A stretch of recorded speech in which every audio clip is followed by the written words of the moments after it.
Voilà, bonjour, une petite une vidéo pour vous introduire à la notion de nombre complexe. C'est de l'algèbre et j'aimerais vous rappeler à vos souvenirs de première année. Je vous avais devant vous un diagramme de Venn qui présente les diverses inclusions des nombres, des ensembles de nombres dont on a déjà parlé. Donc vous avez l'ensemble des nombres naturels, hein, c'est naturel au sens où c'est les nombres qu'on utilise depuis tout petit pour numériser, en fait, pour numéroter plutôt. De 0, on compte le plus loin possible en partant de 0, donc 0, 1, 2, 3, 4 et ainsi de suite. Et puis on a vu par la suite, effectivement, que ces nombres naturels s'incluaient dans l'ensemble des nombres entiers. Donc les nombres entiers, positifs ou négatifs. Puis après, on était plus loin, on était dans les fractions, hein, l'ensemble des rationnels Q, composé de toutes les fractions formées de nombres entiers, dont le numérateur et le dénominateur sont des nombres entiers. Puis on a été jusqu'à l'ensemble des nombres réels, qui incluait aussi des nombres qui n'étaient pas, qu'on ne pouvait pas écrire comme des fractions. Je vous donne comme exemple racine de 2, racine de 3 ou pi par exemple.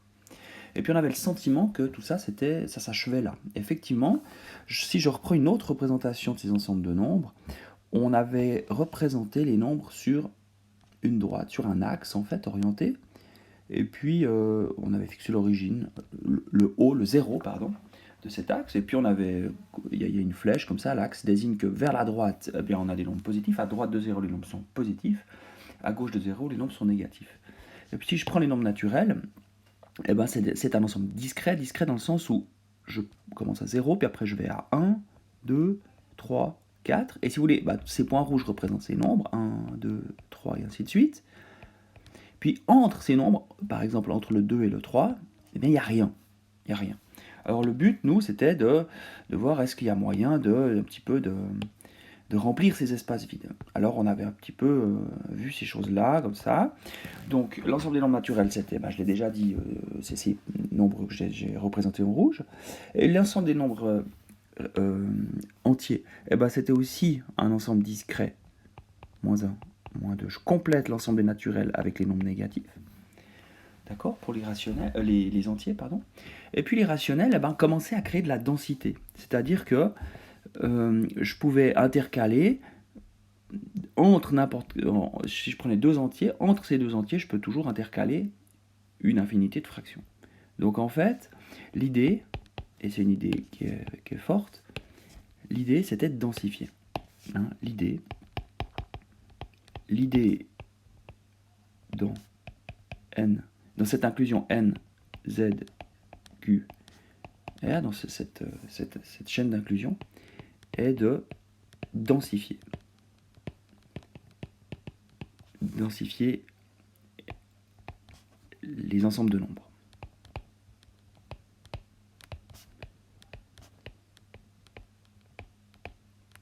Ça, c'est une idée importante. Et puis, effectivement, si on part de n et de z, entre les nombres, il y a des grands espaces, il y a des trous.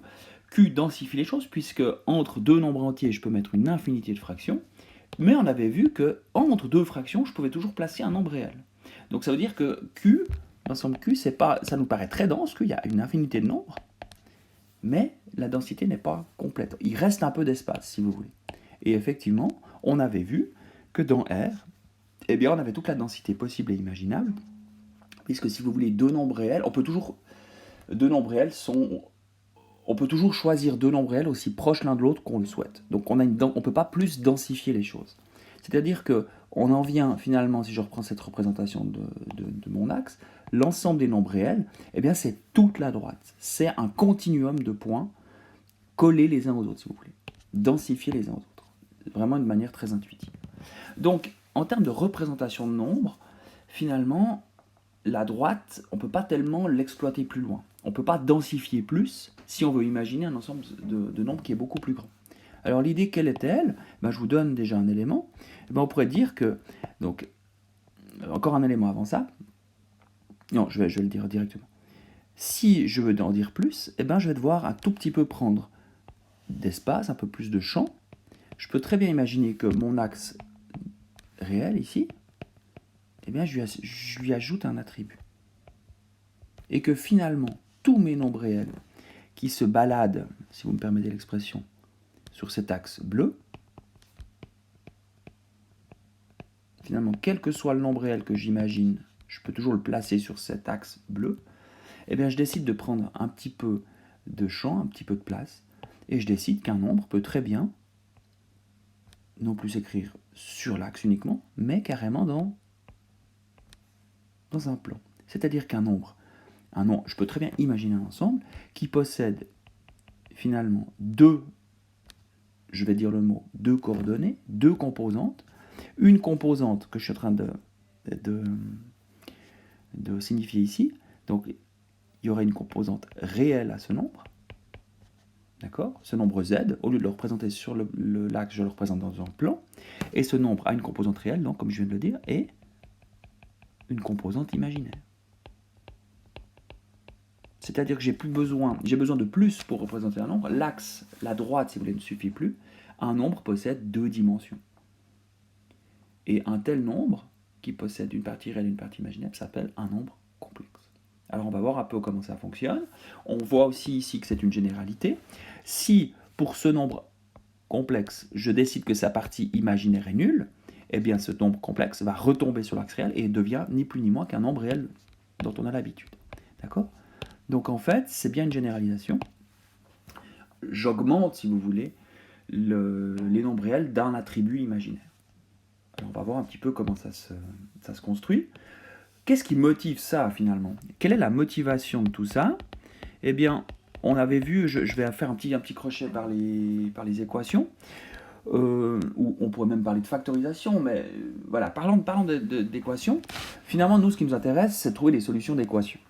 Alors voilà, vous savez résoudre beaucoup d'équations, et puis il y a certaines équations qui coinceraient un petit peu. Je vous en donne une. Si je prends l'équation x carré plus 1 égale 0, on a toujours dit jusqu'à présent que cette équation n'avait pas de solution réelle. On avait dit n'avait pas de solution. On peut préciser n'a pas de solution réelle. C'est vrai, il n'y a pas de solution réelle. Il n'y a aucun nombre réel qui vérifie x carré plus 1 égale 0. Par contre, ce nombre possède une solution. Cette équation possède une solution qui n'est pas réelle, qui est imaginaire. On a droit, si vous voulez, d'imaginer une solution à cette équation.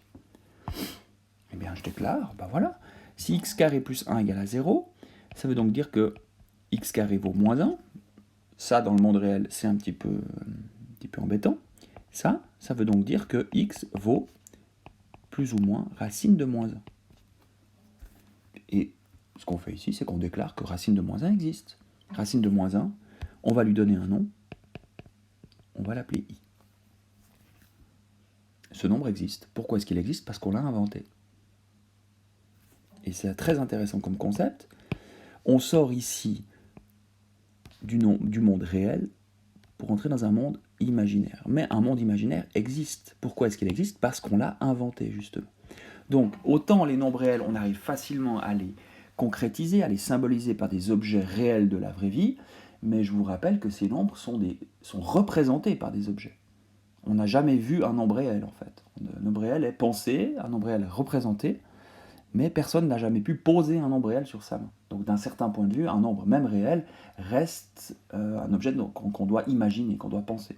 Et bien le nombre imaginaire, finalement, c'est la même chose, simplement qu'il n'y a pas possibilité de représenter, je ne sais pas, avec des objets, avec des dessins, en tout cas avec des objets, un nombre imaginaire. Donc ce plus ou moins i solution de x carré plus 1 égale à 0, ben on l'imagine, mais le fait de l'imaginer, il existe. Alors, ça c'est une chose. Voilà un peu pour la présentation, l'introduction et peut-être la motivation. J'espère que cette petite improvisation vous convient. Pour la suite, on va voir comment ça s'articule. C'est-à-dire, imaginer quelque chose, c'est bien. Imaginer quelque chose qui marche, qui fonctionne algébriquement, c'est mieux. Et c'est vraiment ce qu'on va voir au tout début de ce cours, voir comment est-ce qu'on construit cet ensemble de nombres imaginaires, qu'on appelle ensemble de nombres complexes, d'ailleurs je vais le marquer un peu plus loin, voir comment est-ce qu'il fonctionne, est-ce que les règles qu'on va y imposer fonctionnent bien, est-ce qu'on peut effectivement faire de l'algèbre avec de tels nombres. C'est ce qu'on va voir dans une prochaine vidéo. Voilà pour une petite intro matinale improvisée, j'espère qu'elle vous convient.